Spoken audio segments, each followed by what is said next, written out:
మనలో చాలా మందికి మాంసాహారం తింటే బలం వస్తుంది అనే అపోహ ఉంటుంది.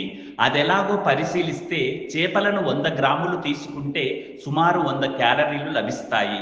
చికెన్ అయితే 109 క్యాలరీలు, మటన్ అయితే 118 క్యాలరీలు లభిస్తాయి. కానీ శక్తి కోసం మాంసాహారమే తినాల్సిన అవసరం లేదని ఆరోగ్య నిపుణులు అంటున్నారు.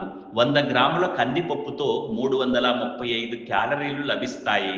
మినప్పప్పు, శనగపప్పుతో 350 క్యాలరీలు, పచ్చి కొబ్బరి తురుముతో 444 క్యాలరీలు, పల్లీలు, నువ్వులతో 567 క్యాలరీలు, జీడిపప్పుతో 600 క్యాలరీలు, బాదం పప్పుతో 650 క్యాలరీలు, వాల్నట్స్‌తో 687 క్యాలరీలు లభిస్తాయని అంటున్నారు.